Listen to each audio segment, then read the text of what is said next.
प्रेमाचा खेळ. तुझ्या प्रेमाने मला मारले. माझे जीवन एक कोडे आहे आणि माझा मृत्यू मित्र आहे. मला तुझ्या या सुंदर जगात राहायचे नाही, जिथे प्रेम हे विषापेक्षा सुद्धा विषारी आहे. ही कहाणी ऐकून तुम्हाला सुद्धा अक्षरशः अश्रू अनावर होतील. प्रत्येकाला प्रेमाने नियंत्रण करता येते, पण मृत्यूला नाही. रोहन आबोलीला बघत होता, तेव्हा त्याला पाठीमागून कोणीतरी धक्का दिला. पाठीमागे वळून बघतो आणि बोलतो, काय काम आहे? तो अनोळखी माणूस त्याच्याकडे पाणी मागतो. रोहन त्याला वरून खालीपर्यंत पाहतो आणि त्याला पाणी आणून देतो. पण तो पाणी पिण्यास नकार देतो. रोहनला राग येतो. तो बोलतो, हे काय चाललंय? मी तर तुझ्यासाठीच पाणी आणलं आहे.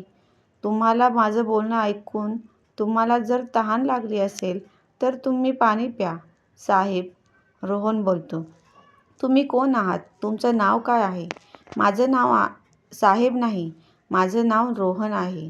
तो बोलतो, माझं नाव क्रिश आहे. मी तुम्हाला वहिनीबद्दल सांगायला आलो आहे, जी तुम्हाला साहेब बोलते.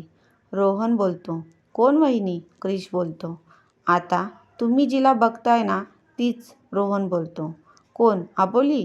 क्रिश बोलतो, हो अबोलीच. ती तुमच्याबद्दल दररोज बोलत असते. रोहन बोलतो, सांग ना मला ती माझ्याबद्दल काय बोलते? तेवढ्यात पाठीमागून आई आवाज देते, कोण आहे बाळा? रोहन बोलतो, आई मित्र आहे. आई बोलते, मग बाहेर का उभा आहेस? बोलव ना त्याला. रोहन कृष्णा आत बोलवतो. तेव्हा क्रिश आईच्या पाया पडतो. आई बोलते, काय करायलास बाळा? क्रिश बोलतो, आईला आशीर्वाद खूप मोलाचा असतो, तोच आशीर्वाद मला हवा आहे. आईला त्याचं बोलणं खूप आवडतं. ती एक अनेक आशीर्वाद देते.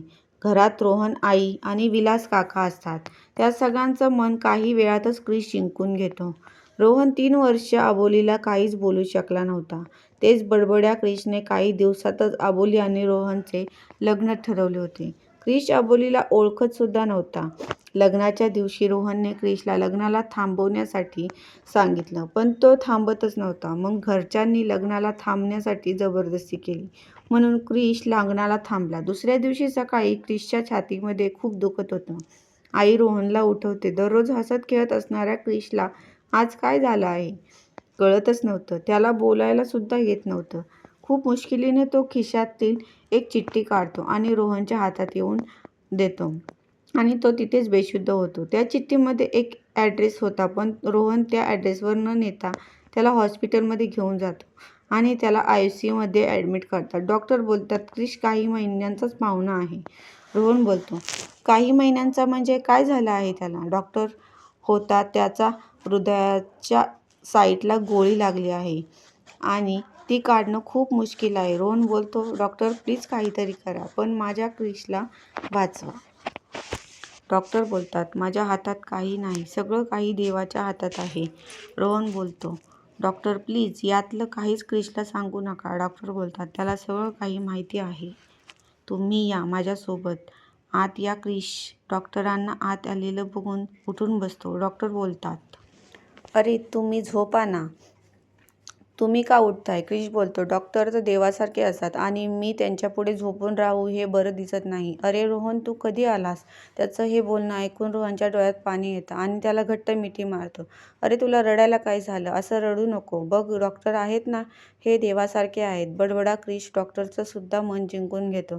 क्रिश रोहनला डिस्चार्ज मिळाल्यानंतर घरी घेऊन येतो, पण कोणालाच क्रिशबद्दल काहीच सांगत नाही, कारण घरी जर सगळ्यांना समजलं असतं तर सगळ्यांना खूप वाईट वाटलं असतं. विलास काका तर जिवंतपणेच मरणयातना भोगल्या असत्या.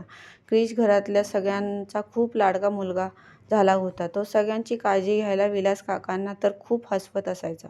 आईला स्वयंपाकात मदत करायचा. दिवसभर आपली बडबड चालूच असायची त्याची. क्रिशने सगळ्यांची अगदी मनापासून मनं जिंकली होती. एक दिवस डॉक्टर आपल्या पत्नीला घेऊन क्रिशला भेटायला घरी आले. क्रिशला खूप आनंद झाला. आईसाहेब, तुम्ही आज चक्क आमच्या घरी?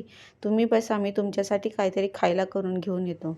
डॉक्टराची पत्नी बोलते, हा क्रिश आहे ना? डॉक्टर बोलतात, हो हाच क्रिश आहे. डॉक्टर आणि डॉक्टरांची पत्नी सगळ्यांना भेटतात. क्रिश थोड्याच वेळात काहीतरी स्पेशल असं खायला करून घेऊन येतो.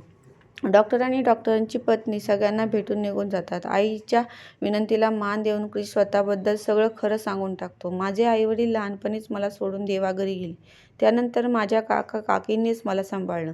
त्यानंतर प्रॉपर्टीमध्ये मी हक्क कुठल्याही प्रकारचा मागायला नको म्हणून त्यांनी मला घराबाहेर काढलं. एवढीच माझी कहाणी आहे. आई त्यांच्यासाठी वरची खोली साफ करून देते आणि त्याला सांगते, "तू आता आमच्या जवळच राहा." क्रिश बोलतो, "ठीक आहे, मी राहायला तयार आहे. पण एका अटीवर, मी जेव्हा नसेल त्यावेळेस माझ्या खोलीत कोणीसुद्धा जाणार नाही." पण एक दिवस क्रिश नसताना रोहन त्याच्या खोलीमध्ये जातो. त्याच्या खोलीमध्ये टेबलवर एक कॅसेट असते. तो ती कॅसेट उचलतो आणि टेपमध्ये प्ले करतो. कॅसेट प्ले झाल्यावर एका मुलीच्या हसण्याचा आवाज असतो. रोहन क्रिशला विचारतो, "हा कुठल्या मुलीचा आवाज आहे?" क्रिश काहीच बोलत नाही. एक दिवस फिरत फिरत तो दोघंजण एका मंदिरात जातात. तेव्हा क्रिश देवाकडे एकच मागणं मागतो, "देवा, माझ्या हातून कोणाचे सुद्धा मन दुखवले जाऊ नये. सगळ्यांच्या चेहऱ्यावर नेहमी माझ्यामुळे हास्य आले पाहिजे. कोणीसुद्धा दुःखी नाही राहिला पाहिजे. असं मला आशीर्वाद दे देवा." म्हणून क्रिश देवाकडे मागणं मागतो. रोहन त्या कॅसेटमधल्या मुलीचा आवाज कोणाचा आहे हे शोधण्याचा प्रयत्न करू लागतो. रोहनला त्या मुलीचा नंबर मिळतो. त्या मुलीचे नाव प्रियंका असते. तिचं लग्न झालेलं असतं. प्रियंकाला रोहन फोन करतो. प्रियंकाचे वडील फोन उचलतात. "मी क्रिशचा मित्र रोहन बोलतोय. मला क्रिशबद्दल जाणून घ्यायचं आहे." प्रियंकाचे वडील बोलतात, "तुम्ही प्रियंकालाच विचारा ना." रोहन बोलतो, "पण प्रियंकाचं तर लग्न झालेलं आहे ना." प्रियंकाचे वडील म्हणतात, "लग्न झालेलं होतं पण तिने केलेल्या चुकीची शिक्षा तिला का मिळाली आहे?" प्रियंका फोन घेते आणि बोलते, "मला क्रिश कसा आहे हे विचारायचा अधिकार नाही आहे. पण तरी विचारते, क्रिश कसा आहे? तो बरा आहे ना?" रोहन बोलतो, "मला क्रिशबद्दल जाणून घ्यायचं आहे. तुम्ही मला सांगू शकाल का?" प्रियंका सांगायला सुरुवात करते. "क्रिश फेसबुकवर खूप छान छान शायरी लिहित होता. मला त्या खूप आवडायच्या. मी त्या शायरी घेऊन माझ्या मित्रांमध्ये पोस्ट ते करायची. क्रिश प्रत्येक शायरीला मी कमेंट करत होते आणि त्याचासुद्धा मला रिप्लाय यायचा. हळूहळू आमच्यात मैत्री निर्माण झाली होती. मी नेहमीच त्याची मस्करी करायची. आम्ही कितीतरी गप्पा मारायचो. कधी-कधी चेष्टा करत मी त्याला आय लव्ह यूसुद्धा लिहायची. त्याला माझा आवाज खूप आवडायचा. पण माझं अंकुशवर प्रेम होतं आणि अंकुशचंसुद्धा माझ्यावर. क्रिशने ही चेष्टा मस्करी सिरियसली घेतली आणि त्याचं माझ्यावर केव्हा प्रेम जडलं हे मलाच कळालं नाही. एके दिवस माझा नेट पॅक संपला होता. क्रिशचा मेसेज आला होता. तो मी डिलीट मारायला विसरले आणि तो मेसेज अंकुशने ओपन करून पाहिला. त्याला खूप राग आला. अंकुश पोलीस खात्यात काम करत होता. त्याने क्रिशला माझ्या आयडीवरून मेसेज केला, "मला तुला भेटायचं आहे आणि तू मला भेटायला ये." म्हणून क्रिश मला भेटायला आला. तेव्हा अंकुशच्या सांगण्यावरून मी क्रिशला गोळी मारली. माझा नाईलाज होता. नंतर अंकुशने सगळं काही सांभाळून घेतलं. क्रिशच्या समोरच आमच्या दोघांचं लग्न झालं. रोहन बोलतो, "क्रिश जास्त महिने जगू नाही शकत. काही महिनेच तो आपल्यामध्ये आहे." असं प्रियंकाला सांगतो. प्रियंकाला हे ऐकताच आज खूप धक्का बसतो. ती खूप रडायला लागते. रोहन बोलतो, "तू आता इकडे कशी काय? तुझं लग्न झालं होतं ना?" प्रियंका बोलते, "अंकुश खूप संशयी होता. त्याला आणखीन एका माणसावर असा संशय झाला होता. त्यालासुद्धा त्याने मला मारायला सांगितलं. मी नाही बोलले म्हणून त्याने माझाच ॲक्सिडेंट केला." रोहनला क्रिशच्या पावलांचा आवाज येतो. रोहन काही न बोलता फोन ठेवतो. रोहन क्रिशला म्हणतो, "रात्री तू झोपेत प्रियंकाच्या लग्नाबद्दल काहीतरी बोलत होतास. ही प्रियंका कोण आहे?" क्रिश हसतो आणि काहीच बोलत नाही. रोहन बोलतो, "असं किती दिवस एकटाच दुःख सहन करत आहेस? दुःख वाटल्याने ते हलकं होतं. मन मोकळं कर." क्रिश बोलतो, "नको, ते एकट्या जवळच असलेलं बरं. यावर फक्त माझाच अधिकार आहे. तुला माहीत आहे या जगात आणि माझ्यात खूप फरक आहे. सगळेच जण दुःख मिळाल्यावर लगेच रडायला लागतात. पण मला जरा वेगळं आहे. मला जेवढं जास्त दुःख मिळेल तितकाच माझ्या चेहऱ्यावर आनंद येतो. माझ्या चेहऱ्यावरचा आनंद बघून दुःखसुद्धा पळून जातं." दुःख बोलतं, "मी इथे कसा काय चुकून आलो? दुःखाशिवाय जगण्याला काय अर्थ आहे? आणि मृत्यूशिवाय जीवन तरी काय आहे?" तेव्हा क्रिशच्या छातीत खूप जोराची कळ येते. रोहन डॉक्टरांना बोलवतो. सगळे मिळून त्याला हॉस्पिटलमध्ये घेऊन जातात. डॉक्टर त्याचे प्रयत्न करत असतात. क्रिसचं तळमळ बघून रोहनला काही सुचत नाही की काय करावं. क्रिसची अवस्था बघून आई, विलास, काका, आबोली सगळेजण रडत असतात. रोहनला काही सुचत नाही. रोहन मंदिरात निघून जातो आणि तिथल्या पुजाऱ्याला सगळी घडलेली हकीकत सांगतो. पुजारी पूजा सुरू करतात. इकडे क्रिस मृत्यूशी झुंज देत असतो. परत परत रोहनला बोलवत होता. तो माझ्याशिवाय कसा राहणार? मला शेवटची एकदा माझी कॅसेट ऐकायची आहे. तो शेवटचा प्रियंकाचा आवाज ऐकतो. रोहन प्रसाद घेऊन येतो तेव्हा क्रिस त्याला सोडून एका वेगळ्या दुनियेत गेलेला असतो. देवाकडे रोहनला ते सहन होत नाही. तो खूप रडायला लागतो. मोठमोठ्याने ओरडायला लागतो. क्रिस, तू मला असं सोडून जाऊ शकत नाही. तू का गेलास मला सोडून? तेव्हा आवाज येतो, साहेब. सगळ्यांचे लक्ष क्रिसकडे जाते. पण त्या टेपमधून आवाज येत असतो, साहेब, तू रडायला लागलास. काय करू नकोस.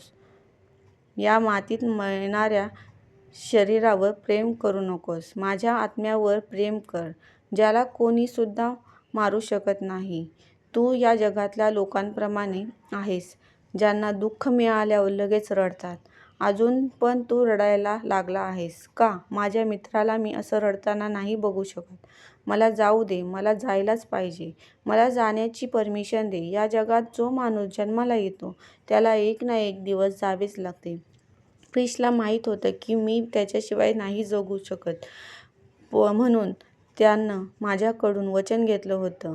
मला देवा विचारायचं आहे, देवा, तू प्रेम का बनवलं आहेस? प्रेम बनवलं, पण का खोट्या लोकांना पाठवलं आहेस? मित्रांनो, तुम्हाला आजची कहाणी आवडली असेल तर चॅनलला लाईक आणि सबस्क्राईब नक्की करा. धन्यवाद.